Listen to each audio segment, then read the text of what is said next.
Assalamu alaikum, welcome to Islam Today on Ahl Bayt TV on Saturday night with me, Rebecca Masterton, and my guest tonight, our sister Sana Al-Yemen and sister Zahra Al-Alawi. And tonight we're talking about, do we practice hijab properly? Now, this is a discussion program, so it's we want to hear your views on the situation of hijab today, and what are the issues going on with regards to people trying to wear it. What is the philosophy of hijab, and what are the challenges of hijab as well? You may be a young person who's just started to wear it, and you may be coming up against some challenges with regard to wearing it, or you may be someone who's feeling a bit disillusioned and thinking of taking it off as well. What are those factors that have motivated you to feel that you want to take off your hijab? Some people get to a point where they feel quite disillusioned. So inshallah, do feel free to call in with your questions or comments, and also please feel free to tweet. Your tweets will be picked up as well.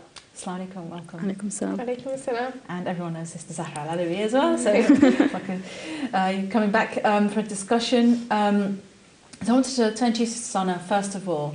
Can you let our audience know a little bit about your background? Did you grow up in London, first of all? I was born in Yemen, and I came to London when I was 5 years old. And I live with my parents and my older sister. So it was just a very small, unconventional Arab family. And I kind of grew up in a home where religion obviously was at the foundation of everything. But at the same time, my parents weren't too, I want to say focused, but they weren't forceful. Yeah. So the hijab for me, I think I had to walk towards it rather than it came towards me. So I know within this community especially, there's a certain age where girls reach and then they wear the hijab. Right. But for me, I think I had to, as I said, walk towards it. So I put on the hijab actually when I was in college, which wasn't too far back. Yeah. So yeah, that's kind of my hijab history. What motivated you to start to wear it? I guess I just was at that age where I couldn't ignore it anymore. I mean, I was surrounded by people. All my friends were hijabis. Right. But up to that point, I had loads of non-hijabi friends. I was with everyone all the time. But at that time, I started becoming closer to people that wore the hijab. Okay. And I liked their way of conduct, and I liked the way they present themselves and the way they hold themselves. And I thought that was inspirational for me.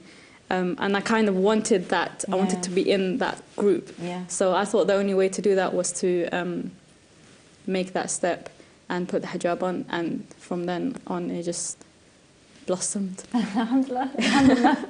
Well, we'll talk about the challenges as well. So Sister Zahra, again, I mean, everyone knows you, but a little bit about your background. Well, I was born and raised in London as well. So I was born in London, was raised in London, and my story is completely different than Sana's. And I love hearing different stories, but with me, I wore it from such a young age. So I think I was about 4 or 5 years old when I wore it. Wow, mashallah. Yeah, so I still have, the nursery and reception classroom photographs. I still have a classroom photograph when I was in nursery and reception, and I was wearing a hijab, but the fringe was showing, but I was so young. Yeah. But with me, my parents were very strict with hijab from such a young age. Right. So with my family, I've got many sisters. So when I grew up in my family, when you're living in a household with about 5, 6, 7 sisters, for me, it was I saw each sister reaching a certain age and putting on the hijab. Right. So for me, it was I'm growing up. It was something I looked forward to. Yeah. So when I wore it, I said, oh, I'm a grown up now. And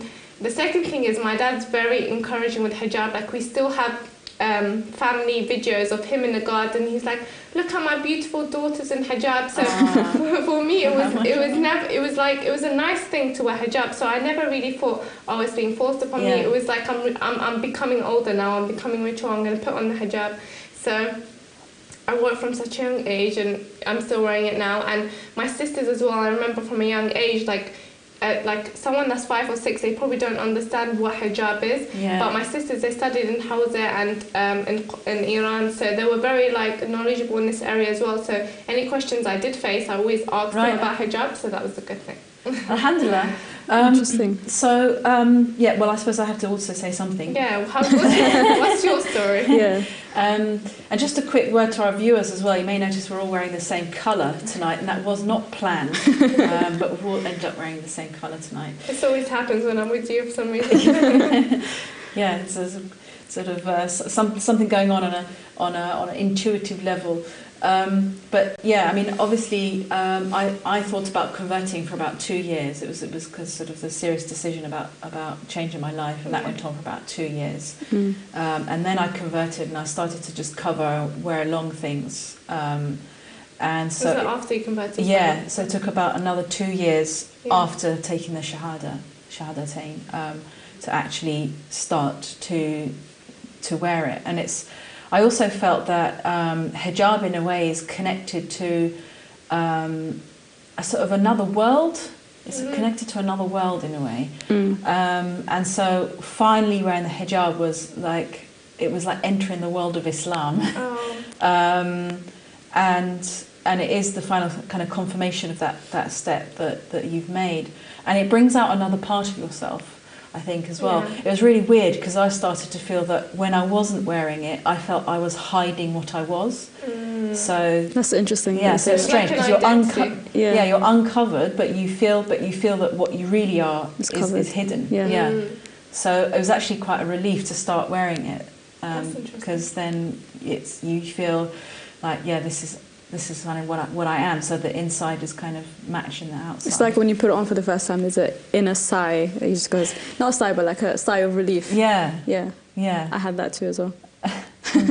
So, what were your challenges? I mean, when you start, if we're thinking about now, I mean, it's interesting what you say about the behaviour of the muhajabas, the girls who were wearing hijab, that inspired you. Because I think that's what also inspired me, was that I just noticed, particularly about real practicing sisters, that they've got something that I felt is very much missing in the mainstream kind of British way of life.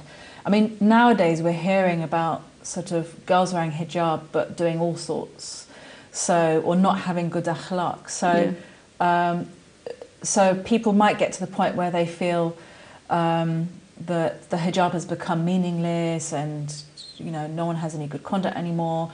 But it sounds like from what you're saying that people still do have good conduct. There are sisters out there who are serious about it. Alhamdulillah, yeah. I guess the first challenge about the hijab is not when you have it on. It's for people like me, was when you have to take that step to put it on, to actually accept that this is a part of Islam and it's a part of my life and I have to do it. That's the first major step. I mean, once you reach that, then it's kind of downhill from then.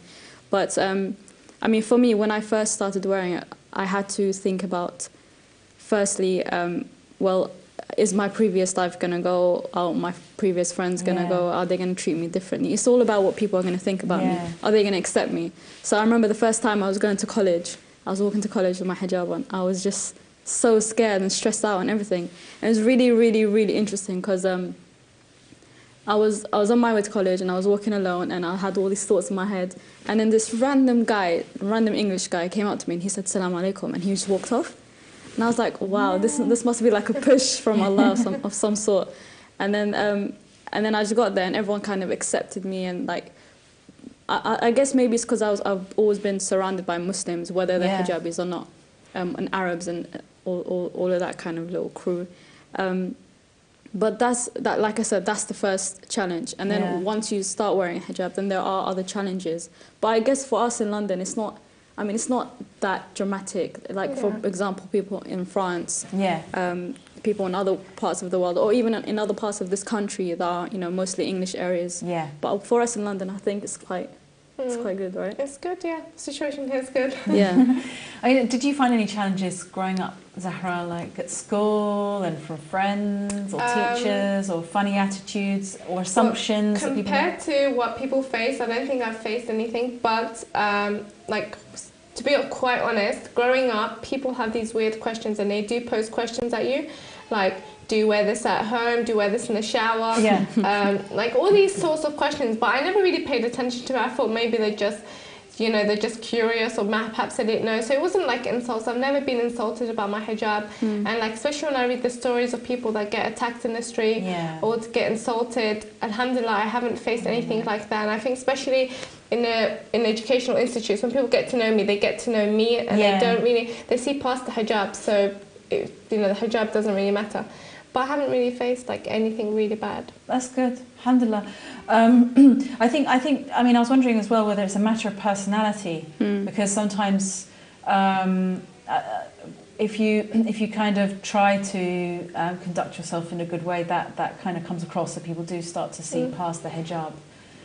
Whereas if you are kind of, you know, sort of like some people make a very big deal out of it. Yeah. Like I'm sort of separate from this, you know, kuffar society. Superior. No, it's true. It's all about attitude. Like I went to university where there was no Muslims in my course, especially media. I went to University of Hertfordshire. I studied media and television. There was no Muslim. Forget about hijab. People that wear hijab. There was no Muslims in my course, in my media course. So I felt like because I wasn't this stubborn, this like upfront, like. I was, you know, I interacted quite well. I integrated within the society and within the community. People saw past the hijab. So I think that really does add as a factor to the... Yeah. Well, we did have quite a few comments when we mentioned the show that was going to be on, and there's a sister from the sister Sadia who said basically, my non-Muslim acquaintances resent the hypocrisy of Muslims. Nothing else. I am always respected when I explain my beliefs, but if there is another so-called Muslim with me who keeps telling about her boyfriends and going to the pub, it makes what I say seem stupid to them. I mean, is this... I've heard that there is some, you know, like I mentioned just now, that there seems to be this thing where it used to be that either you wear hijab or you don't. So like... If you're a girl, if you're a non-practicing Muslim girl, then you know you might do whatever you do. But then when you decide to wear hijab, then you start to, you know, you decide to live a different way of life. But now it seems that, in a way, because hijab, more and more women are wearing hijab. So there's more wearing hijab, but it also means that you're getting a wider kind of range of people wearing it. Yeah, and, I agree. And it seems that it's becoming, you know, we don't see, it's just becoming like a piece of, like the hijab as in a piece of cloth. No value, Have you noticed that? I have. I mean, the thing is, with hijab, now I think everyone tries to become, I mean, it's a good thing that everyone's trying to practice Islam and stuff, but other people get into it for the wrong reasons. So you have people that wear hijab because you know, there might be some sort of tension in school, and to prove that they are Muslims, that they'll put the hijab on as a statement. So that means when they decide to put the hijab on, they haven't got the right intentions. Yeah. So when you don't have the right intentions, then you're not thinking ahead to carry on the persona that you have when you wear hijab. So but then you could also flip it as well. I mean, there are I mean, when you say non-practicing, I think there are hijabis that practice and hijabis that non-practice. And there are non-hijabis that practice and non-hijabis that don't practice. So it's not a case of if I wear hijab, I'm better than you, I practice more, I'm more Muslim. Because there's a lot of girls that are that haven't taken the step towards hijab but are still practicing and still want to reach out for it. But it's these challenges that are pushing them back. So I think we should try and pull in these girls as well as push away that. I mean, we can't push anyone away, to be honest. Like, even girls that are, for example, like you were saying before, there are girls that swear on buses and are hijabis and stuff. We can't push them away, but we can only enlighten them a bit more, maybe. But the thing with these girls is you have to go about it the right way, otherwise you're like, no. Yeah, you get you're hurting my ego kind of thing. Somebody shoved a leaflet in my face. It's like, yes, I do know. It's an ego. It's an ego thing, right? Like, you don't want people to tell you that. Well, we've got a caller on the line, which we're going to take. Assalamu alaikum. Assalamu alaikum, sisters. Wa alaikum salam wa rahmatullah. I just want to comment on the show. Please do. Yeah, I just want to say that you know, usually the children copy their mother, and for me and my sisters, like we've grown up with, mashallah, my mother, she's very religious, and she has always worn a hijab all her life. So, like, we get influenced by our mothers. Yeah. And when the mother, you know, wears good hijab and she has good akhlaq and so on, you know, usually the children, they copy their mom. Yeah. And for the people who don't have, you know, a good, don't have a Muslim mother, mashallah, you know, you get guided, and Allah guides you to the right path. That's true, inshallah. And my second comment is that I think the biggest challenge, one of the biggest challenges that we face here in the West is when it comes, I think, to work, you know. Yeah. Because there's a lot of employers who want their employees to dress in a certain way, like uniform. And that's a good like, point. for example, retail.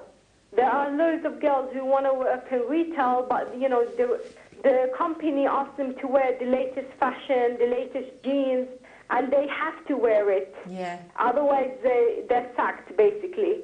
And I think this is one of the biggest challenges that we face. I mean, come on, like when we go to school, okay, fine, we can wear long skirts and things like that. And yeah, I think when it comes to work, sometimes the employers want you to wear a certain thing, like a uniform. Do you and know? It's hard, you know, to stick to your dress code. Have you had conversations with Muslim women who, you know, have managed to somehow get around this difficulty, or you know, are really facing this difficulty yourself? I spoke to, you know, some girls that I know, and they say that they work in retail, and then the company tells them, for example, you have to wear the latest jeans. Right. Because, like, when the customers, they come and they see you wearing the latest fashion, they want to buy it themselves. Yeah. But if you, for example, wear a abaya or a long skirt, you know, it doesn't look nice for the company. That's a good point. So yeah, I know people who had this problem. They can't wear, for example, a abaya in a retail shop, a fashion retail shop. So yeah, there is a problem out there. Thank you so much for your call, sister. And we've just got another caller coming in, so we'll take this call. Assalamu alaikum. I think they're just getting on the line now. And this, okay, Assalamu alaikum. Wa alaikum assalam wa rahmatullah. Hello, sister. Assalamu alaikum. Hello. Hello. Hello. Yeah, can you hear my voice? We can, yeah. Okay, I'm speaking from Rochdale. Okay. Okay, from UK.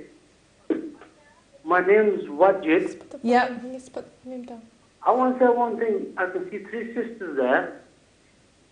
Okay, the answer is, I see these Islamic sisters every time they're outside on the roads, with jobs and everything, in Rochdale. Yeah.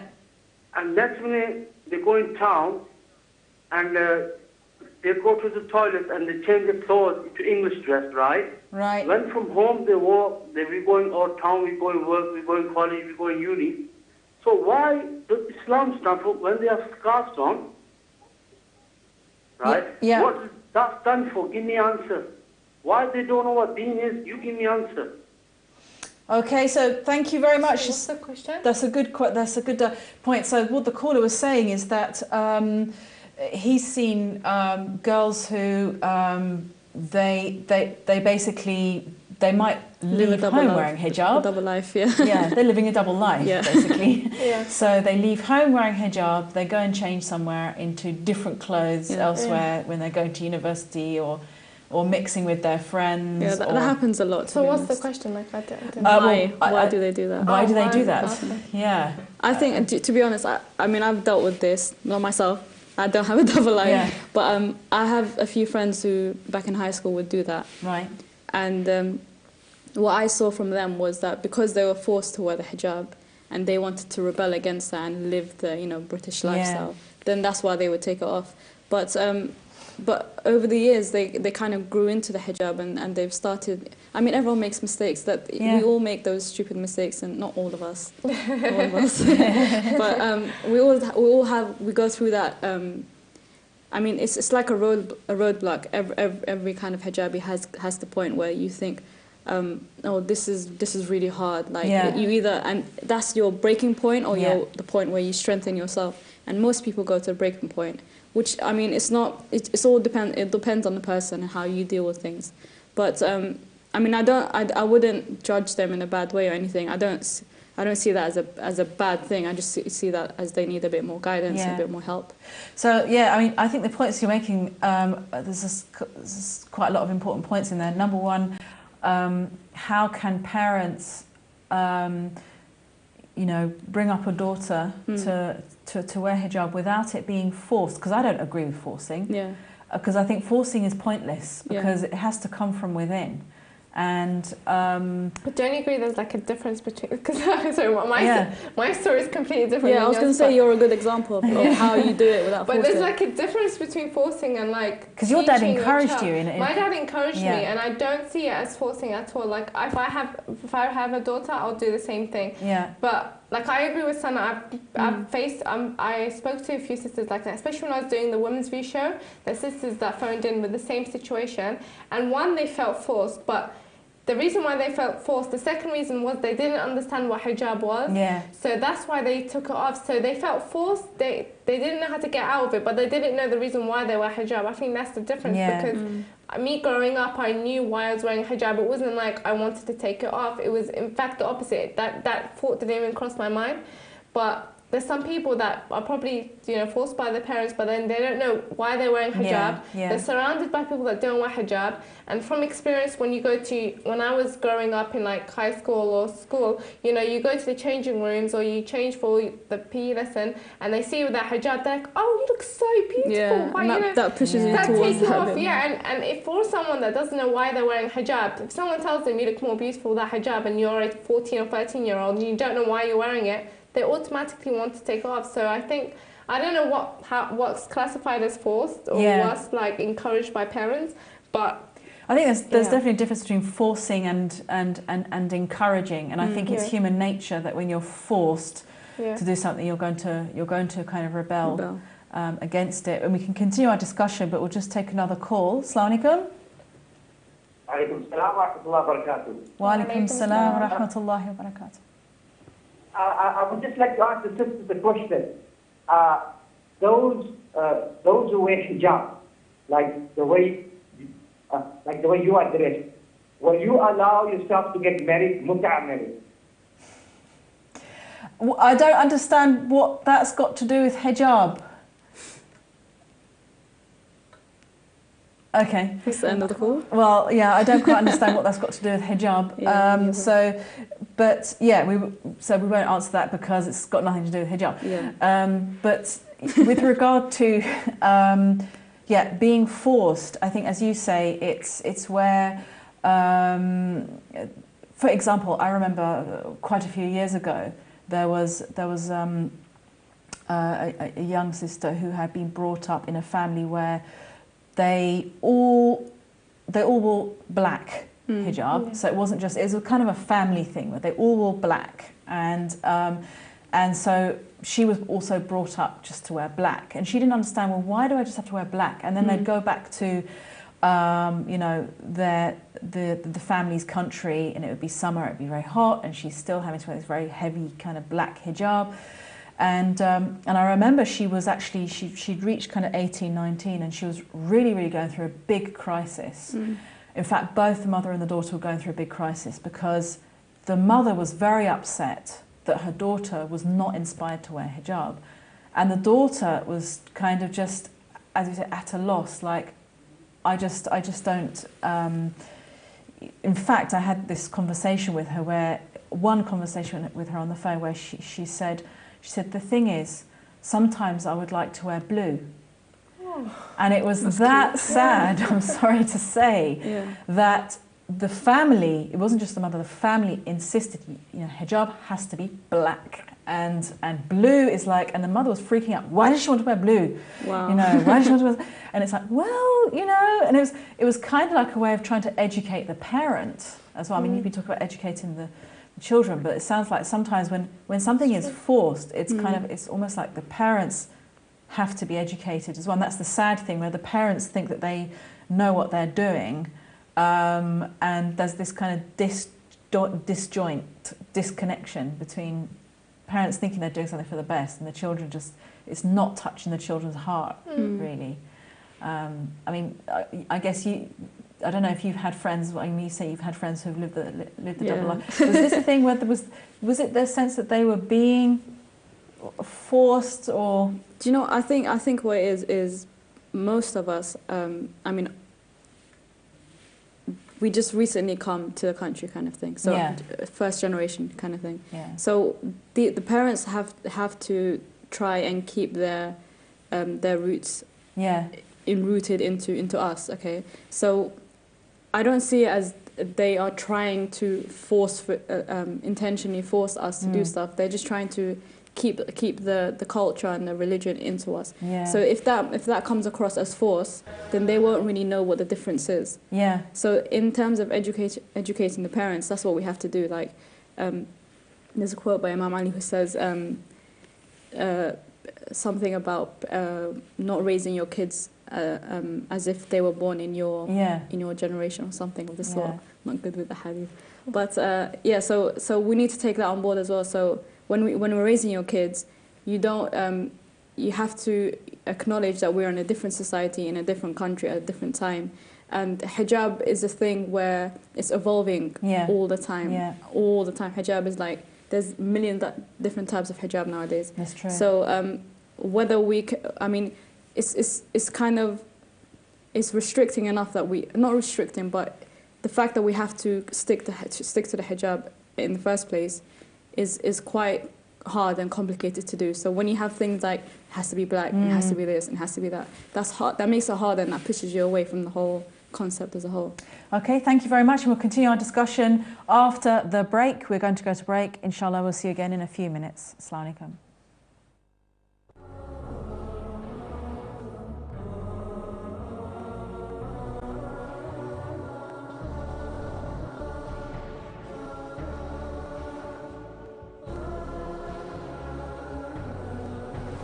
Assalamu alaikum, welcome back to Islam Today on Al-Alawi TV with me, Rebecca Masterton, and my guests, Sister Sana and Sister Zahra Al-Alawi as well. And we're just talking about the challenges of wearing hijab. Do we practice hijab properly? And that's quite an interesting question, because of course hijab is not just, as we know, the headscarf, but it means many other things, especially in terms of behaviour.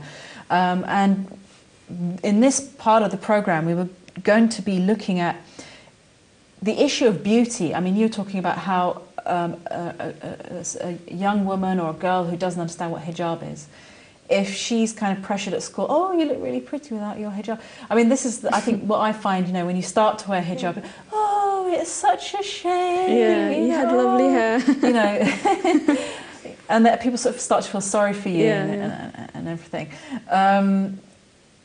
I mean, in a society that is promoting, you know, revealing your beauty and exposing yourself, is this what makes it difficult to wear hijab, would you say?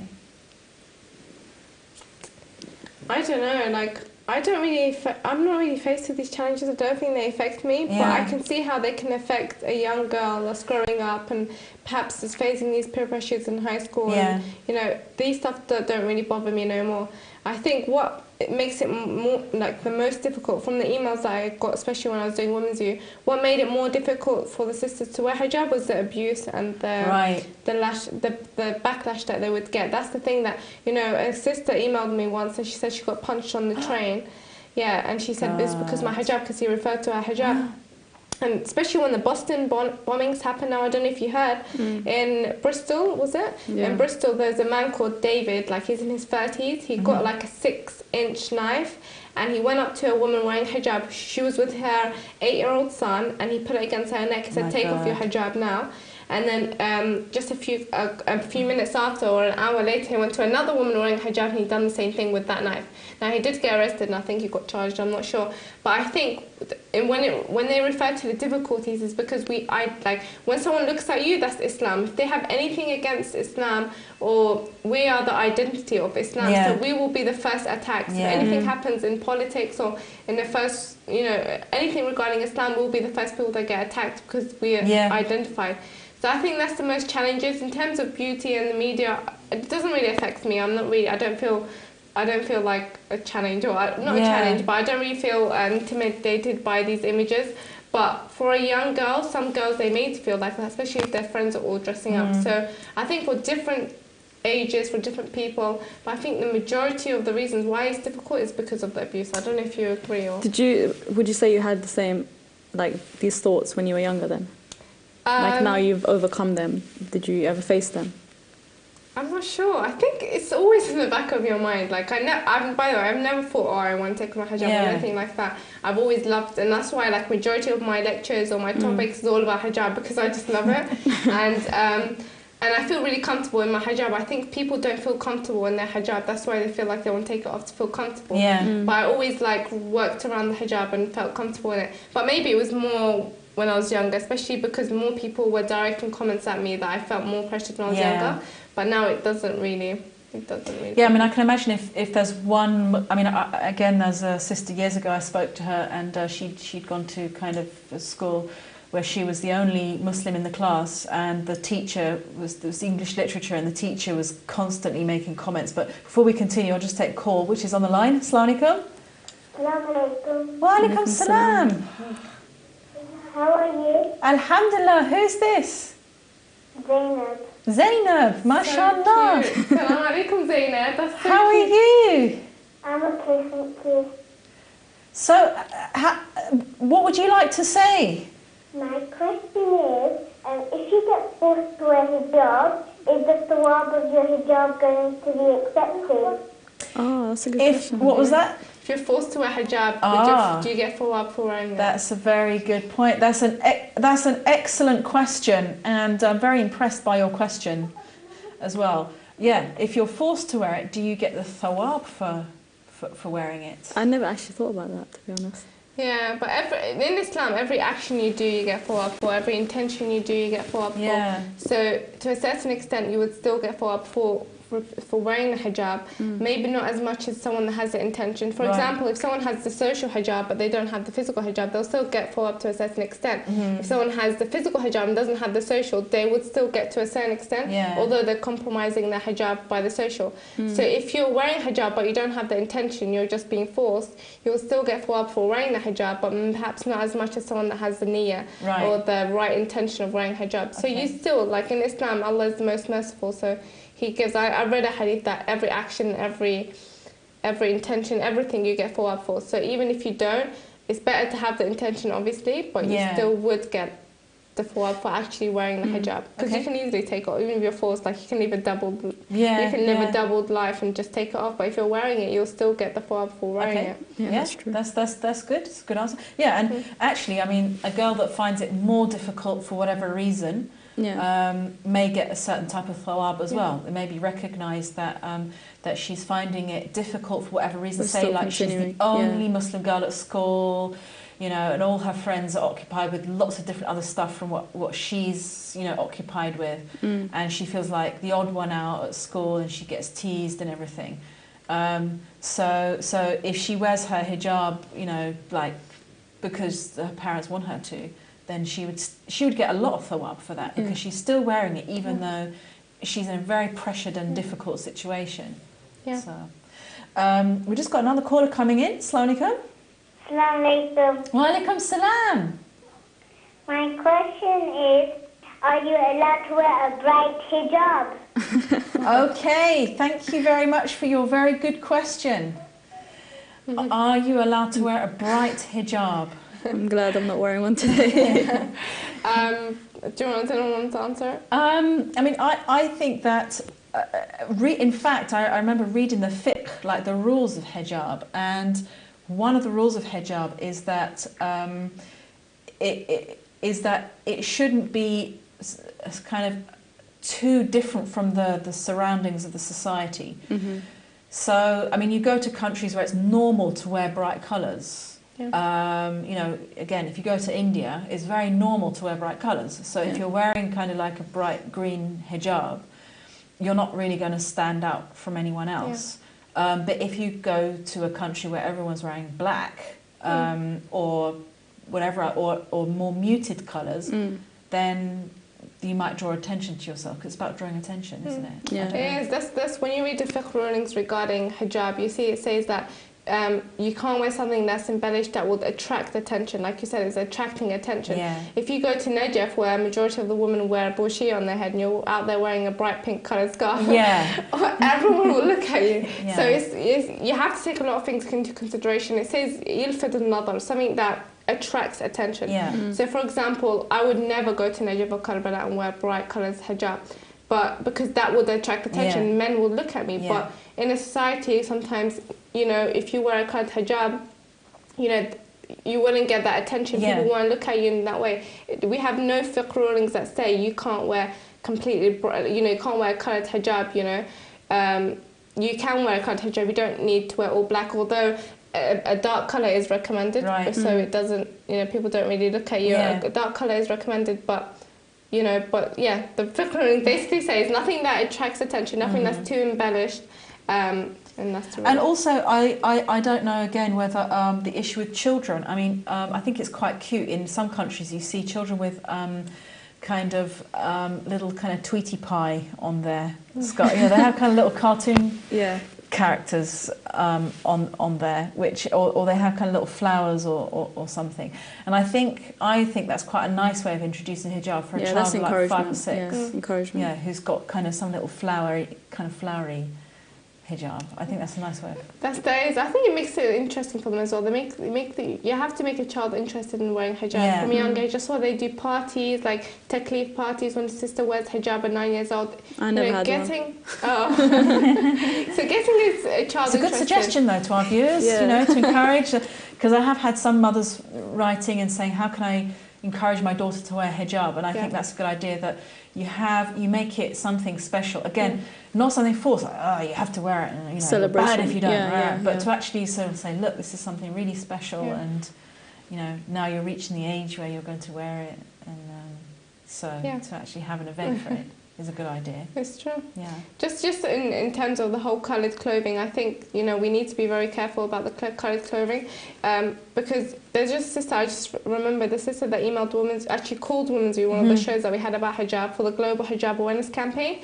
She says she lives in a place in the UK where it's hardly any Muslims, so it's the really strict anti-Islamic people around. So she said, when I wear all black, I'm really alienated from society. Everyone looks at me and all eyes are upon me. But she said, when I wear a bit of colour, that I feel more blended within society. And that's the whole point. You know, even some fiqh rulings, for example, even Ayatollah Shirazi, he has a fiqh ruling that says that, you know, the whole niqab and face covering, in the West, if you wear a niqab and you feel like it's attracting more attention, then do not wear it. It says do not wear it. It's libas al-shahr, I think they refer it to. Yes, yeah. Libas al-shahr, so it brings more attention, that attracts attention. Obviously, even when I go to Islamic countries, I would cover my face if I feel like people are looking at me. But you have to take the place into consideration. You want to blend into society, you don't want to stand out, and that's the whole purpose of hijab.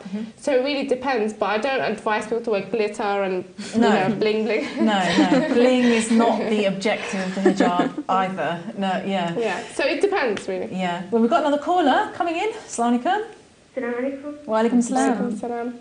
I have a question regarding, you know, for example, you know, girls wear like hijab, just a scarf, a shirt, and, you know, just a shirt and trousers, whereas other girls wear, for example, abaya. You know, it kind of confuses Western people thinking, what is hijab? Okay, thank you. Now, I mean, that's a good point, because I remember when I went to a Muslim country with a friend of mine, and I noticed the different types of hijab. This was in a Muslim country. And I said, why do they wear different types of hijab? It's like, one's really long, the other's quite short, you know, is there kind of some... But, so I suppose, and this is what we were going to talk about, what is the definition, aside from the akhlaqi perspective, which we haven't touched upon yet. Well, we've touched upon it a bit. But the definition of hijab, I mean, again, this is something, I was going to bring up when we're talking about don't stand out. The objective is not to stand out in the society. some people use this argument to say, well, don't wear hijab then.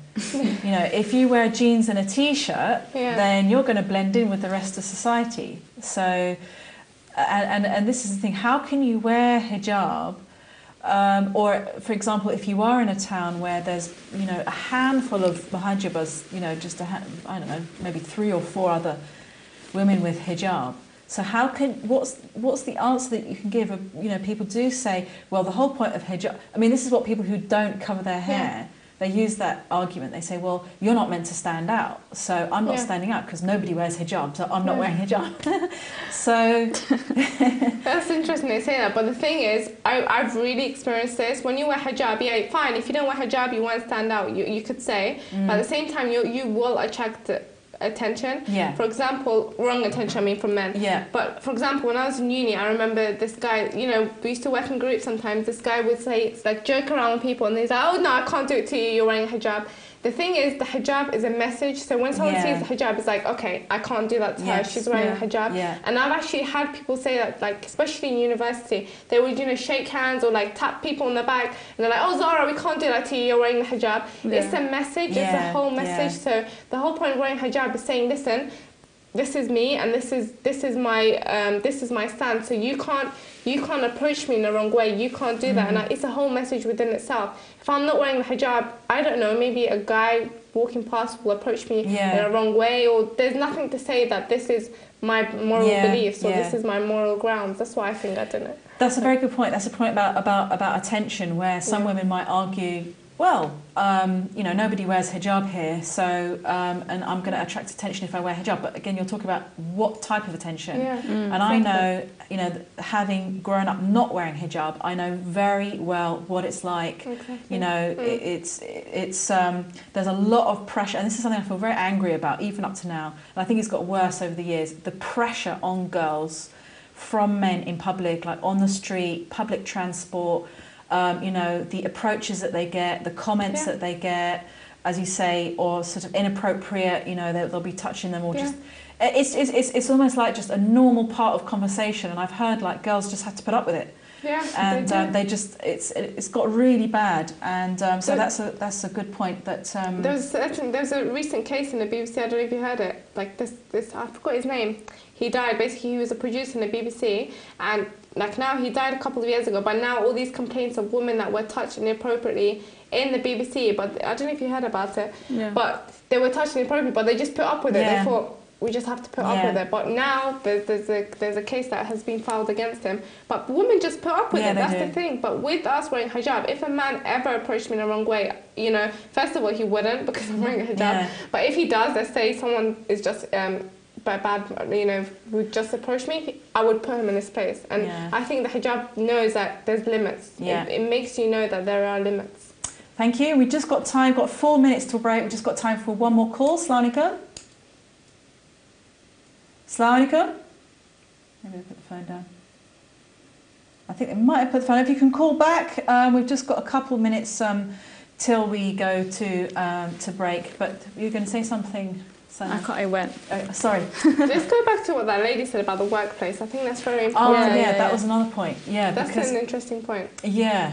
I think it depends on your field. So, for example, if like she mentioned, what she mentioned about retail. Retail. She said like, retail. They make you wear like the latest jeans from their brand. To yeah. So I mean, now we live in a society where the law is in our favour in that sense. So we can file a case against something like that as discrimination. So if someone tells us no, you can't work with us because you're like this, we can take action against that. But I mean, there's other ways of working around that. I mean, for example, I haven't really experienced that kind of discrimination or anything of that sense, because before I wore the hijab, it was fine. I didn't realize there was a difference. And then after, I kind of went straight into the career I'm working at now, which is it's a Muslim-based channel. So, but I mean, it depends on who you are and how you like to handle things. But the thing is, if you are good at what you do and they like your persona and your personality, and they will benefit from you, then they will take you on no matter what. So I don't think hijab is a barrier in that sense. Thank you. And I've just got our caller coming back. Assalamu alaikum. Oh, they just hung up. Assalamu alaikum. No, they hung. Oh. Call back again. Please do hang on a little bit longer, and when somebody does call in, I am informed that you've called and you're on the line. So inshallah, we will take your call. Please do call back after the break. Yeah, I mean, I think also I started to wear hijab in non-Muslim working environments, and I think there was some kind of discomfort from the people around me, but they did their best to kind of hide it and be polite. But I think that doesn't just come down to hijab, it comes down to also what you're saying about your values. And, you know, they were kind of more preoccupied with talking about what kind of holiday they're going to book and, you know, what kind of movie they're going to see. Yeah. And I think when you wear hijab, it's kind of a statement of, like, well, I'm thinking about other things. My life is kind of preoccupied with other things. It's like that in uni as well, right? Yeah, like you can't. I mean, with uni life, there's a huge difference. So you have the Muslim lifestyle, and then you have the uni lifestyle, which is a huge, like, two different worlds. Yeah. So obviously you can't mix the two. Yeah. At all. Right, so, well, we're going to go to break, and we are going to break for Salah for about 10 minutes. You're watching Islam Today on Ahl Bayt TV, and we will see you, inshallah, after the Salah. Assalamu alaikum.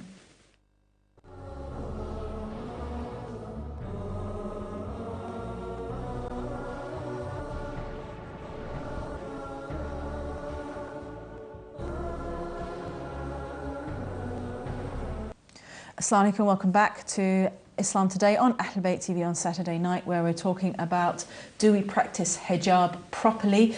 And we were just touching on the issue of hijab at work, which is probably one of the most difficult. I mean, you were saying, Sana, that you started to wear hijab and now you've gone into working for a Muslim-friendly organisation. Yeah. And that was kind of the same as me. I mean, there was a short period when I was working for non-Muslim companies, and in fact I started to wear hijab 6 months before 9/11, and then I was at this company, and then 9/11 happened, and I remember the morning it happened, because I was in the office, and everyone was gathered around this TV, like, watching it happen, and that was all, so everyone was taking it in on that day. But I remember the day after, when I walked in, it's like this tension, yeah, and I felt that there was this implicit kind of question that they didn't ask. Where do you stand? It was this kind of implicit question. Really? Yeah, where do you stand? Yeah. So I was like, oh, lovely day, sort of trying to be sort of diplomatic and everything. But I know. I guess there's all sorts of issues for women, and sometimes women are pressured not to wear hijab with fake regulations. It's like, oh, well, it's going to get caught, or it's a health hazard or something. When we've talked about we've talked about people forcing people to wear hijab, but there's a lot of people that are forced not to wear hijab. Yeah, that's true. Like, I'm not even joking, the amount of emails that we've got, especially when we launched a global hijab awareness campaign. There's been sisters crying on the phone saying, our families do not allow us to wear hijab, we're not allowed to wear hijab, we really want to wear hijab. Or even one of them said that my husband doesn't allow me to wear hijab, and that happens. So being forced happens from both directions. Yeah, so I think what would be the Islamic response to that?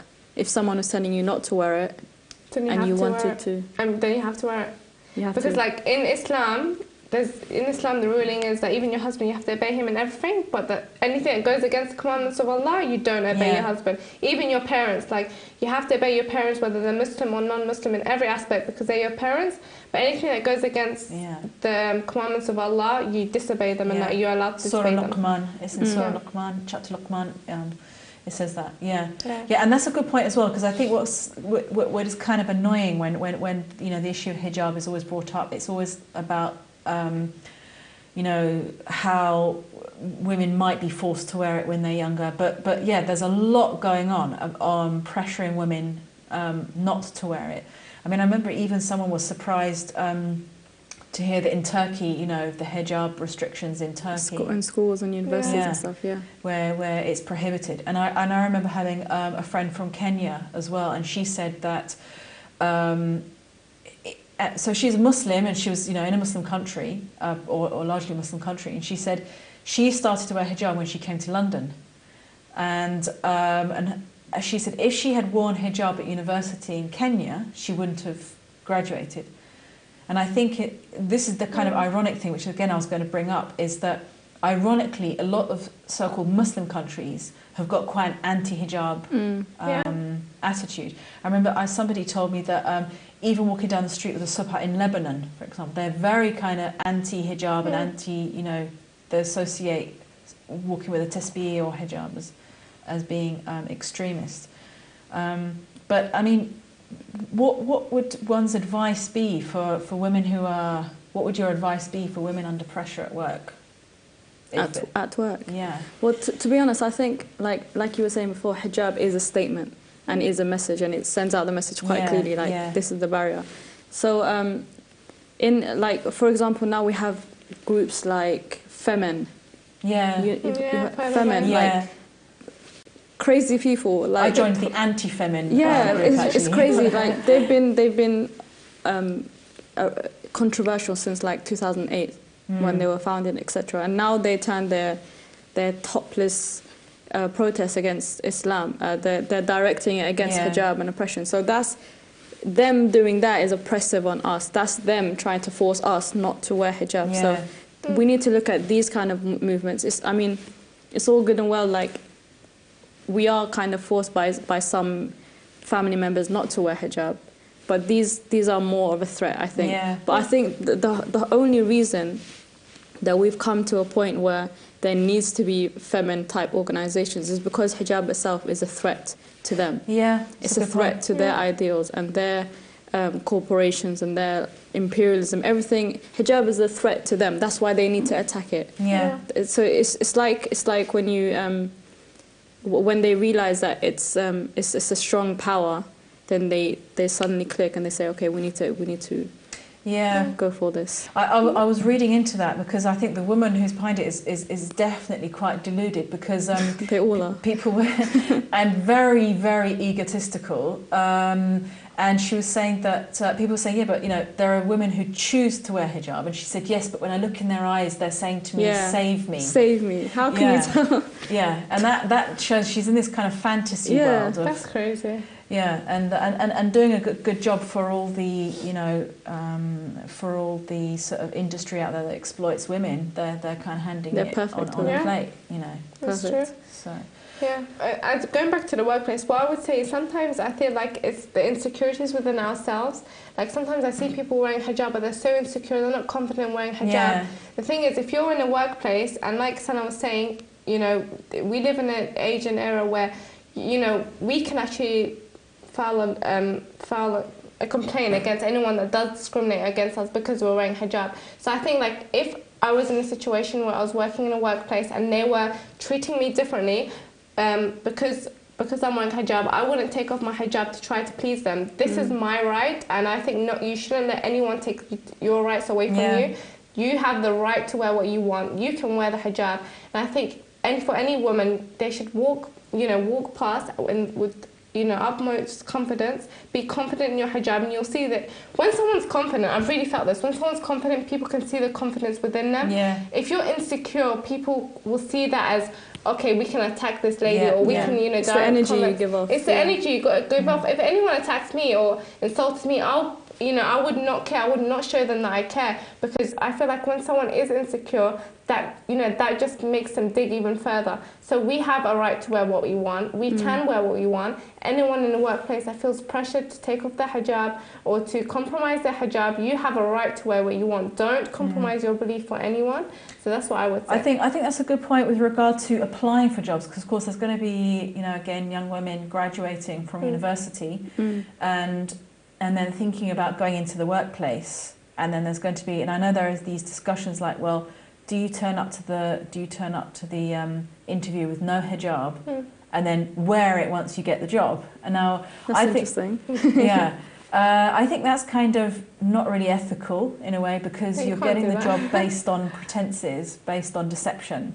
So they're going to be saying, okay, well, you know, we didn't know that you wore this, and you've basically deceived us, you know, sort of. So I think it doesn't get off to a good start with building a sort of trust with your. Do you think there are some like work fields that we just have to accept that we can't be a part of?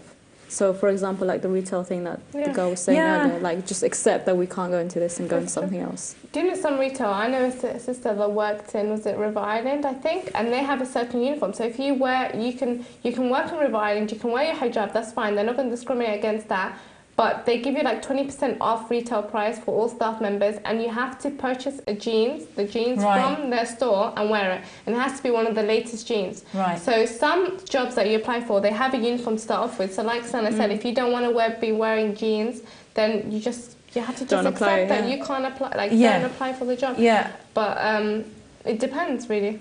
I think that's a point as well, where because sometimes again there've been these stories in the you know news about how again a woman got a job and they had a particular uniform, and then afterwards she wasn't happy with the uniform, and then she's like taking them to court or something. Now I think this doesn't do a favour to Muslims either, because it doesn't look very intelligent. It's like, well, you knew what the rules were. I mean, there may be many people, not even Muslims, who wouldn't take that job because they say, well, I don't want to wear those clothes. I don't want to wear that uniform.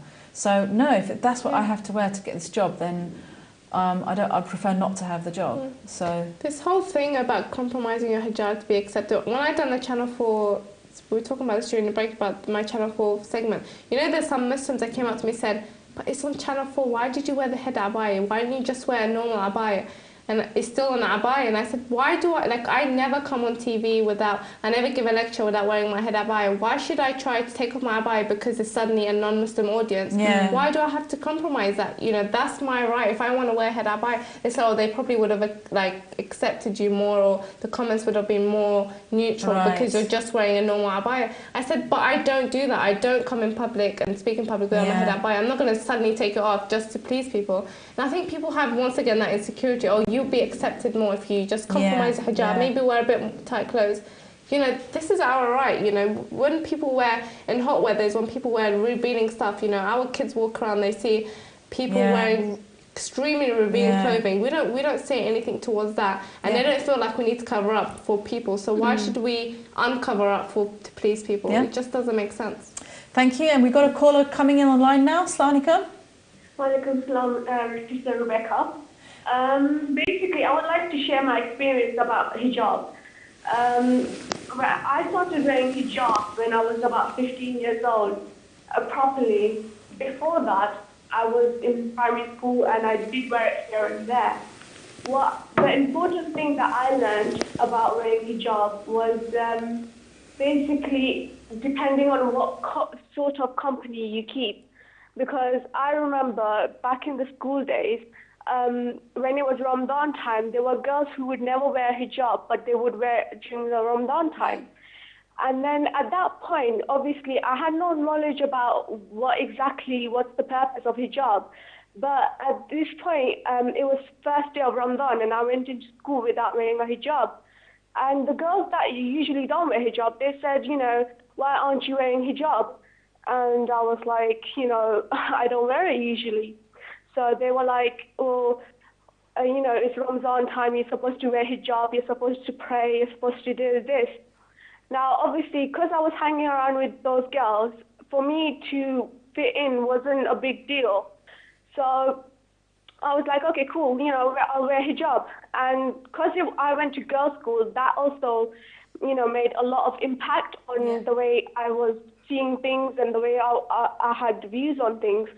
So when I started wearing hijab, after Ramadan, like throughout Ramadan, I was wearing hijab, I was doing everything.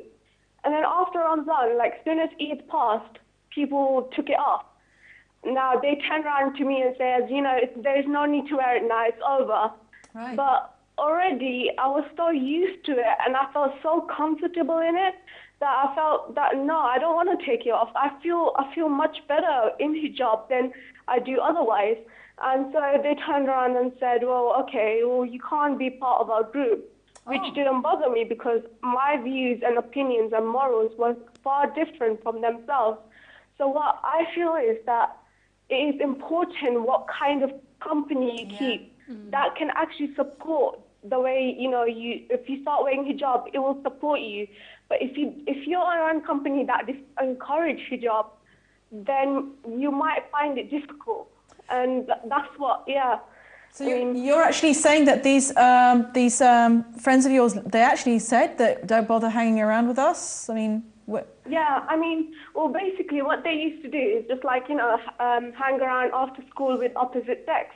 But obviously, since I was part of that group, though I never got involved in what they did, it didn't really matter to me if I wasn't in the group because I had my own views and morals. So for me to come out of that group wasn't a big deal. And there were plenty of other girls that wore hijab. So it was more of like easy to come out of it. Alhamdulillah, alhamdulillah. Thank you very much. And I think that's a really good point. And I think it goes with many, many other things as well. I mean, they say like, if you're trying to give up smoking, you know, don't hang around with everybody who's smoking and things like that. And especially because, you know, if people are used to you being in a certain way, then, you know, if someone's trying to give up smoking and all their friends smoke, and they stop, their friends are actually going to encourage them to smoke. They're going to say, oh, go on, just have... Oh, who do you think you are? What, you think you're better than us now? So I guess it's the same with hijab. And I've heard stories of this, because I remember, like, you know, some people stopped talking to me. Some Muslim people who weren't wearing hijab stopped talking to me when I, you know, started practicing. And I thought, well, it's because, you know, I'm converting and I'm European and what right have I got to practice Islam? That was the sort of the attitude that I got a bit. And... But I remember reading about born Muslim women, young women who also started to wear hijab, and they were sort of hanging around with Muslim girls who weren't wearing hijab. It was the same attitude that when they started to wear hijab, their friends were like, "Oh, who do you think you are?" You know, starting to make kind of sniping comments. So it does take quite a lot of strength of will, I think, to actually to sort of be determined to wear that. Now, I can't resist bringing this up because this was a topic of discussion that was on the website. And this is the matter of the bouffant hijab. Oh, I like the picture you posted, by the way. Oh, right. Yeah, I got that from someone else. So these enormous hijabs. Am I wearing my hijab right? Yeah. So, and actually a friend of mine who's also living out in Dubai at the moment posted up the picture of the bouffant hijab, which is actually called the camel hump, which is not a very nice word for it, but this has basically been going around for quite a few years now, and you know, again, what is this hijab? Is it not hijab? I mean, you know, first of all, sometimes it really is kind of exaggerated. I really don't understand the thinking behind it. Let me just go out of the house with a kind of a little mountain on top of my head, and you know, and I don't understand what's in someone's mind when they're kind of, oh, I've got to make it even higher and higher, and then I've got to wrap it round like that. You know, I mean, I think in the Middle East it's really bad. Here is quite good. I'm kind of proud of us here, but in the Middle East it's crazy. It's just like. You know, I'm actually originally Khalija. I'm from the Khalij, and when I went back to the Khalij in some of the mosques, I actually had, I'm not joking, my sister took a picture of this. On the door of the mosque, it said, please no camel humps in this, and it had like a picture of a fake, it was a clone picture of a woman with a big camel's hump, and it said that at the door, so obviously this has been an issue in the Middle East, but... I remember seeing, actually it was in Bahrain airport of all places before all the political, you know, upheaval, and I remember passing through that, and there was a woman in an abaya department with the most kind of like up, you know, kind of like this up here. Now, I have found, I haven't seen it in Shi'i sources, but I have found it in Sunni sources. Do I have it with me? This narration by the Holy Prophet, peace be upon him and his family, which is narrated in the book of Muslim. Yeah, here it is, where it says that according to Muslim, and I would love some of our viewers to see whether we've got it in the Shi'i sources, where he says, the Prophet, peace be upon him and his family, said, there are two types of the people of hell that I have never seen. People with whips like the tails of cattle, with which they strike people, and women who are dressed but appear naked, walking with an enticing gait, with their heads looking like the humps of camels leaning to one side. They will never enter paradise, nor even smell its fragrance, although its fragrance can be discerned from a very far distance. And I remember reading this hadith and thinking, like lopsided camel humps, they're so strange. And what does that look like? And of course, I don't understand it. Is it attractive to have like a big head? I don't understand. Yeah, and sadly we've got just 2 minutes, but I have to say I remember seeing as well a woman who was of limited stature, probably about 5 feet or under 5 feet, but with the bouffant sort of camel I like hump. this name for it. So it looks like this little tiny body with the kind of the bouffant camel hump. I love the way she describes it. Yeah, I don't understand. I don't understand the thinking behind it, and perhaps we can have another show especially dedicated We should. to that. What is the intention behind it? I don't understand what the intention is. I spoke to, like, when I went to the Gulf, I said, I don't understand, like, why do people do that? I just wouldn't feel comfortable if I had it on. She said, oh, because men like really thick hair, right, especially in the Middle East, so thick, like, this is the way she described it to me, by the way, I'm speaking like her. She said, oh, she said, because men like thick hair, so this is why we put it to exaggerate our hair, so it looks like we've got full hair underneath.